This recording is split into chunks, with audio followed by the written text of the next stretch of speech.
السلام عليكم متابعينا الكرام. إذا النادي الكتالوني برشلونة يسقط أمام باريس سان جيرمان البي اس جي على أرضه وبين جماهيره، يطيح بالخصم العنيد كتالوني برشلونة. اضغط لايك واشترك بالقناة.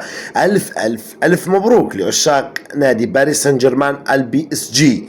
إذا الباغيسية فعلوها رسميا، وهارد ليك لجماهير نادي برشلونة العريق الكبير. اخواني اصدقائي، تعالوا نتكلم ونتحدث عن تفاصيل المباراة. اما انا برقبتك بغلاوة والدينك، اضغط لايك واشترك في القناة. اذا فيران توريس بعد اسيست من ماركوس راشفورد في الدقيقة 19 يفتتح اهداف المباراة، والهدف الاول للنادي الكتالوني وهو الهدف الوحيد والاخير.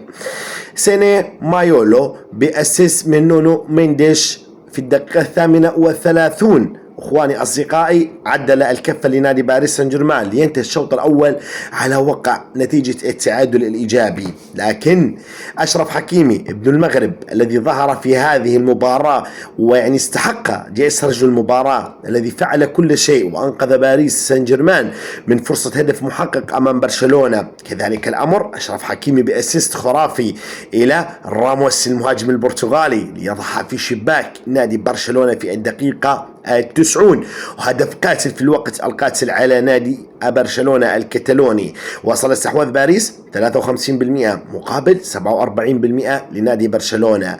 طبعا باريس 15 تسديدة، 7 منها كانت على المرمى. برشلونة 12 تسديدة، 4 منها كانت على المرمى.